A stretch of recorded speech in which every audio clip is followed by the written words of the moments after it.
Imagine a habit, like a relatively simple single habit change. Right. One that could cut your risk of developing cancer by 45%, inject hundreds of billions of euros into the global economy, and completely eliminate the absolute worst part of your morning routine. Oh, the morning commute. Yeah. Right. Now, imagine that instead of fully embracing this habit, we spent the better part of a century treating it like a child's toy. Which is exactly what we did. Yeah, we really did. So take a look at the calendar, because it is Thursday, May 14th, 2026. Yep. And for a lot of you listening to this deep dive right now, you might be sitting in bumper-to-bumper traffic, maybe gripping the steering wheel a little too tightly. Or squeeze shoulder to shoulder on a delayed morning train. Oh, definitely. But tomorrow, May 15th, 2026, is National Bike to Work Day. Right. Which I have to say is an event that is very easy to misunderstand. How so? Well, I mean, it's incredibly tempting to look at something labeled Bike to Work Day or National Bike Month and just dismiss it. Brush it off as just another piece of civic marketing. Like a Hallmark holiday or something. Yeah, exactly, like a Hallmark holiday. Mm-hmm. But my role here today is to help us look past all that, past the promotional posters, the local news segments, the organized group rides. Right. Because underneath the surface of this month-long calendar event, there are massive behavioral, economic, and generational shifts happening globally. I mean, we're talking about literal transformations in how human beings choose to navigate their world. Precisely. And to really understand that transformation, we've got this massive, newly compiled stack of research documents. Our mission today is to dive into those sources and figure out how a hyper-local, kind of bizarre post-World War II safety campaign for kids morphed into a multi-billion-euro global lifestyle. It's quite the journey. It really is. And to make sense of it all, I keep coming back to a specific analogy. Think about how a literal bicycle chain works. Oh, I like this. It's all about the transfer of energy, right? Exactly. You apply a small amount of downward pressure on the pedal. It's a very localized individual effort. Just your own legs. Right. But then the chain catches those teeth, it transfers that energy through the gears, it multiplies the force, and suddenly you are propelling this entire heavy machine forward at speed. And that's exactly what this data represents. Yeah. We're looking at how tiny, localized efforts, like a single community ride act as the pedal, transferring energy into this massive global momentum. But to see how that chain got moving in the first place, we really have to look back at the history. And honestly, the origin story is weird. It is, but it reveals a tremendous amount about our societal priorities over the last 8 decades, especially how we engineered our cities and, well, who we decided they were for. Right. Let's go back to the official birth of American Bicycle Month in 1956. Okay. This was sponsored by the Bicycle Institute of America. And the messaging back then wasn't about saving the planet. No, not at all. Or getting a cardio workout. It was incredibly stern. The literature literally scolded riders with this phrase, in all caps: show-offs aren't smart. Yeah. It reads less like an empowerment campaign and more like a grumpy 1950s principal yelling over a crackling school intercom. Which actually makes perfect sense when you understand the mechanics of the era. Really? Yeah, because in the post-World War II landscape, American urban planning underwent a radical shift. The suburbs were booming, massive interstate highways were being paved right through neighborhoods. The car was taking over. Exactly. The automobile was being cemented as the undisputed king of the road. So by framing bicycles strictly as toys and telling kids to, not be show-offs and stay out of the way. You're effectively clearing the road for the car. Exactly. Okay, let's unpack this, because that is a wild realization. Even before 1956, like going back to the pre-1940s, there were these spring bicycle safety rids. Yeah. But they were hosted by schools and fraternal organizations and police departments. They were purely about policing children's behavior. To keep them out of traffic. Exactly. The unspoken mechanism there is that car companies and city planners were essentially infantilizing the bicycle. They were actively shifting the narrative away from this is a vehicle to this is a toy, and kids need to be managed so they don't dent the sedans. Precisely. Because to ride a bike as an adult in that mid-century environment was seen as like an eccentric regression. You were an adult. You were supposed to be driving a symbol of economic progress. Right. But that demographic profile didn't stay static. It fundamentally ruptured during the 1960s and 70s. We saw this massive, totally unexpected cycling boom. Oh, right. Adult bicycle sales in the U.S. actually doubled between 1960 and 1975. Doubled in 15 years. I have to assume that wasn't just because manufacturing got a little cheaper, right? What actually drove adults back to a machine they were told was just a child's toy? It was heavily driven by a rising cultural awareness around personal health and fitness. Oh, like the jogging craze. Exactly. Yeah. It's the exact same era when jogging suddenly became mainstream.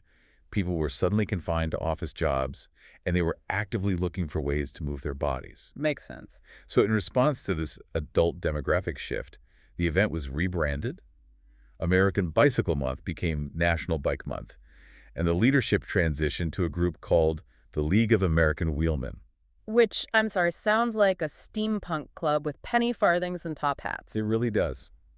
But they eventually modernized their name to the League of American Bicyclists, which is the organization we still know today. Oh, okay. They were the ones who recognized that the core user was no longer just a 10-year-old on a Schwinn, but an adult looking for recreation. But recreation still isn't commuting. That's the missing link here. Yes. And the sources show the narrative shifted again in 1981. This is the green shift. The rhetoric finally moves entirely away from just wear a helmet or get some exercise. Right. Suddenly it's about the environment. Exactly. The bicycle is positioned as a vehicle for economic and environmental salvation. I mean, think back to 1981 when North Carolina Governor James Hunt officially declared bikes a valuable tool in saving energy resources and money. And you have to place Governor Hunt's quote right into the hangover of the 1970s energy crises. The gas lines. Exactly. Yeah. Americans had just experienced gas shortages. They had waited in long lines at the pump. There was this sudden acute anxiety that relying entirely on fossil fuels for every single trip out of the house was an immense economic vulnerability. So that quote is a crucial inflection point. The bicycle was suddenly elevated to a tool of civic resilience. Right. It's an energy-independent machine. You power it with breakfast instead of petroleum. I love that, yeah. And that evolution from child's toy to fitness gear to serious commuter tool, it culminated in 1994. That's when the San Francisco Bay Area launched its dedicated bike-to-work day. And that event exploded, didn't it? It did. It eventually grew to nearly 100,000 annual participants. It basically laid the blueprint for the packed May calendar we have right now in 2026. Which includes National Ride a Bike Day earlier in May, Bike to Work Week, and tomorrow's massive Bike to Work Day. It is a fascinating timeline of shifting cultural perception. It really is. But, I mean, it raises a glaring, frankly, uncomfortable question. Uh-oh. Well, if this evolution was so successful, if we convinced adults that bikes save energy and save money, did this marketing actually get Americans to ditch their cars? Because when we dive into the data on U.S. participation, it looks like a wild, contradictory roller coaster. It definitely requires a very careful analysis to understand what the numbers are actually reflecting. I'll say. Because on paper, the official commuter numbers look terrible. Look at this. In the year 2000, the U.S. had 488,000 regular bike commuters. Right. Then we hit a peak in 2014 and 2015 of around 1 million regular bike commuters, which is a great trajectory. Yeah, doubling again. But then by 2019, that number drops back down to 786,000. If you just glance at that curve, you would logically conclude that the cycling movement peaked a decade ago and is completely losing steam. And that is exactly where taking surface-level data at face value paints a highly distorted picture. Yes. I want to push back aggressively on that supposed decline, because there is a massive, glaring asterisk here, which the sources call the commute caveat. The census data problem. Exactly. The primary data those numbers rely on comes from the U.S. Census, but the census is incredibly flawed for this specific behavioral metric because it only counts cycling if it is your absolute single primary mode of commuting to work. Right. It forces human behavior into these mutually exclusive, rigid buckets. Yeah, I mean, think about your own week. If you ride your bike 2 miles to the local train station, lock it up, and take the train into the city, the census records you as a transit commuter. You do not count as a cyclist. Wow. Or if you work from home, but you ride your bike to the grocery store every single evening to get dinner, the government data completely ignores you. It completely misses the vast multimodal reality of how normal people actually move through their communities. What's fascinating here is that when you bypass that restrictive census methodology and you look at broader behavior-based surveys, the true scale of the movement reveals itself. Yes, lay the real numbers on us. Looking at the 2024 data, 112 million Americans, which is roughly 35% of the U.S. population age 3 and older, rode a bicycle at least once that year. Wait, 112 million people. Yes, that is the highest participation rate recorded since 2014. That is a third of the entire country. That totally shatters the narrative that cycling is in decline. It does, and it gets even more dramatic when we look at the financial mechanics behind those riders, specifically the COVID effect. Oh, right, the pandemic boom. Exactly. Between March 2020 and March 2023, U.S. household spending on bicycles jumped an astonishing 620%. What? And yes, that is adjusted for inflation. Hold on, I have a really hard time wrapping my head around that number. A 620% jump in household spending means people were practically panic buying bicycles. They essentially were. But when I drive to work or walk around my neighborhood, I am definitely not seeing 6 times as many bikes on the road. Where did all that money go? Well, alongside that private spending, ridership on docked bike share systems. Those stations in cities where you rent a heavy commuter bike by the hour. Oh, yeah, the ones with the big baskets. Right. Ridership on those rose 42% in that exact same 3-year period. So the intent is there. But to answer your question about where the private bikes went, they hit an invisible wall. An invisible wall. People bought them to escape lockdown. Right. Maybe they rode them around the neighborhood park, but they didn't transition to commuting. Probably because they ran into a terrifying multi-lane intersection and decided to stick to the park. Exactly. This creates a profound tension in our data. On one hand, we have a massive triumph, 112 million casual riders who own the equipment. Right. On the other hand, the official U.S. national average for primary bike commuting sits at a dismal 0.6%. Millions of people want to ride, but the infrastructure gap prevents them from making it a daily habit. So to understand what a fully realized cycling culture looks like, to see what happens when that infrastructure gap is completely closed, we have to leave that 0.6% American average behind and look at the global heavyweights. Definitely. Though before we cross the ocean, we should note that the 0.6% national average hides some pretty significant regional variations right here at home. That's very true. The domestic city data is a perfect example of a tale of two cycling worlds. You have New York City sitting at a 1.2% commute share. Washington, D.C. is doing much better at 4.6%. Which is decent for a major U.S. city. Right. Portland, Oregon leads the major cities at 7.2%, but then you have Davis, California. Davis. Davis blows everyone else completely out of the water with roughly a 20% bike commute share. Which is remarkable. It's like looking at a glitch in the American Matrix. It's this tiny utopian mini Netherlands hidden in the U.S. How does a single city hit 20% when the rest of the country is hovering around 0.6? It comes down to intentionality. Davis is a college town, and it has extremely flat terrain, sure. But more importantly, decades ago, they made a deliberate political choice to build continuous protected infrastructure. Not just a painted lane. Right. They didn't just paint a white line on a highway, they built a network. They made the safe choice the easy choice. But as amazing as Davis is, it's just one town. Exactly. To really grasp the macro-level potential of what this looks like at scale, we need to zoom out. Let's do it. When we dig into the recent Ipsos 28-country survey, it provides a sobering reality check. Look at the lagging nations. You have the U.S. at around 1%, Australia at roughly 2%, and the U.K. at 4%. Yeah. But the global average across all 28 surveyed countries is 12%. The United States is lagging behind the global average by a factor of 12. And 12% is just the average. Wait until we talk about the titans of the cycling world from the source material. Heavy hitters. Yeah. In Colombia, 17% of the population commutes by bike. In Denmark, it's 21%. And the absolute undisputed champions, the Netherlands, sit at a staggering 30%. The sheer scale of the infrastructure and adoption in those nations is breathtaking. Let's lay out some of these numbers because they are hard to fathom. Globally, there are over 1 billion bicycles, and roughly half of those are located in China. Right. And if you look at the density in the Netherlands, there are 23 million bicycles for a population of just 17 million people. Wait, really? Yes. Think about the mechanics of that. There are literally millions more bikes than human beings in the entire country. That is incredible. And then in Copenhagen, 52% of residents use a bicycle for their daily commute. More than half the city wakes up, ignores the car keys, and just gets on a saddle. What's perhaps most impressive is that this isn't a plateau. What do you mean? The momentum is compounding. Between March 2024 and March 2025 alone, Dutch cycling commutes jumped another 57%. Wait, how does a country that is already utterly saturated with bikes see a 57% jump in a single year. It's the network effect. As e-bikes make longer distances effortless, and as the infrastructure network becomes so universally connected that you never have to interact with heavy car traffic, the friction of choosing a bike drops to zero. Right, it's just easy. Exactly.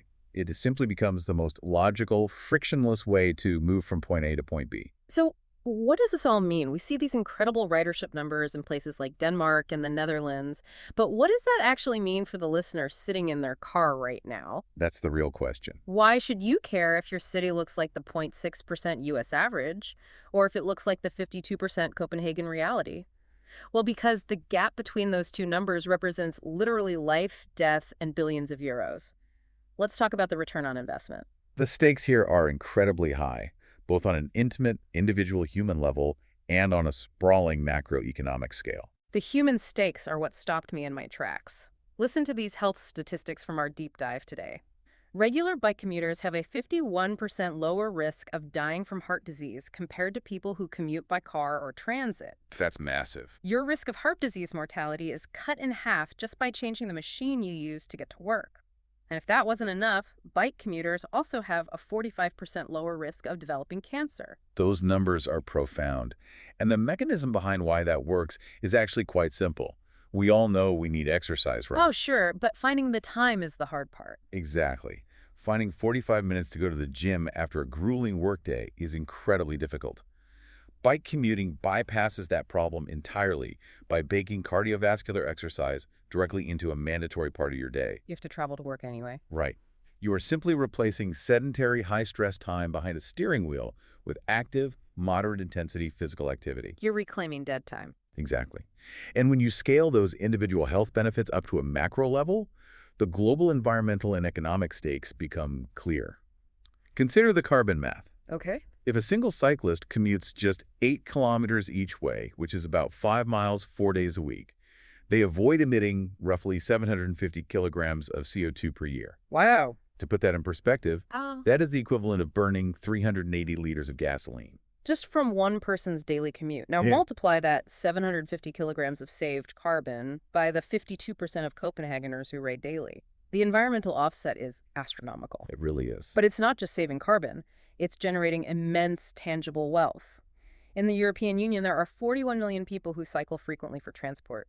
Those riders generate an estimated economic benefit to the EU of 150 billion euros annually. And we should clarify how riding a bike generates billions of euros. It's not just people buying helmets and belts. Right. That 150 billion comes from a massive reduction in the burden on public healthcare systems.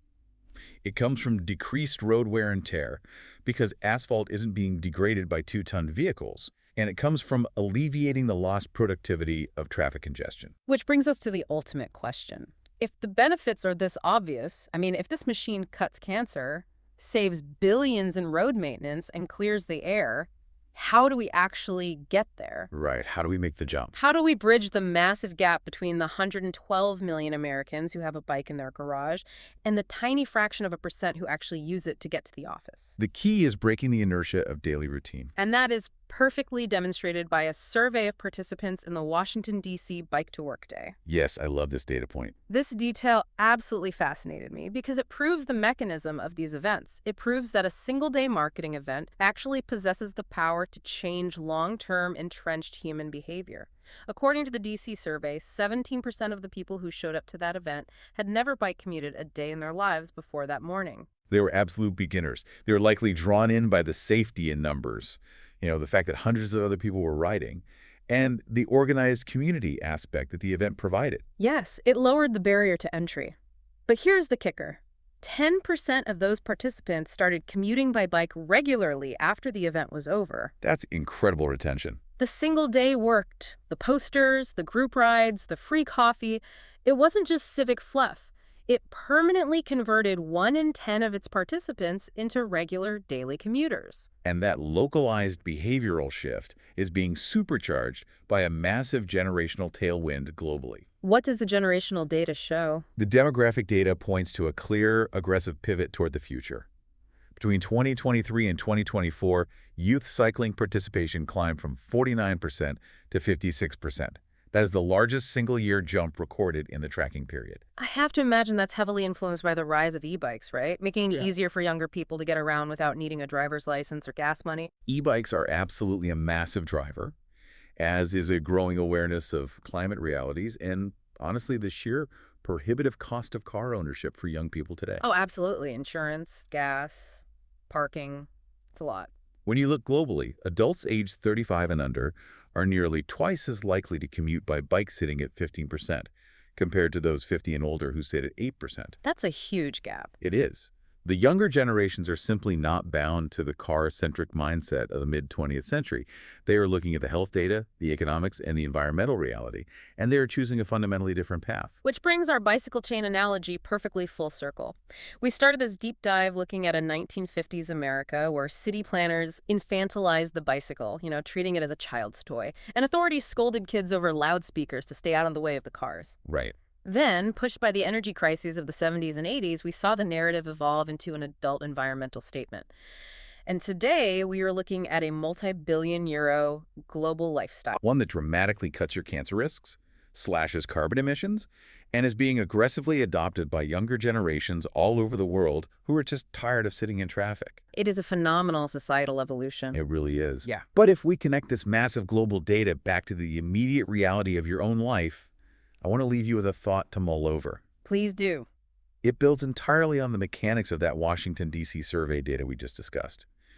We learned that a single, well-organized local event managed to permanently convert 10% of its first-time participants into regular daily bike commuters. Right. It broke through the friction of their daily routine. Which is incredible. A 10% retention rate for an entrenched habit change is huge. It really is. So think about your own life. If a single day of celebration, a single day on the calendar, can permanently rewire the daily lifestyle and deeply entrenched morning habits of 1 in 10 people, what other rigid, seemingly immovable habits in your life could be completely transformed just by dedicating a single intentional day to trying a completely different way? Wow. That is a brilliant question to leave off on, because sometimes all it takes is one morning to realize you don't have to be stuck in traffic. Exactly. Well, thank you so much for joining us on this deep dive. We hope you have a fantastic National Bike Month. And if you're feeling inspired to break some inertia, we wish you an adventurous, safe, and habit-breaking bike to work day tomorrow. We'll see you next time. Spirituals,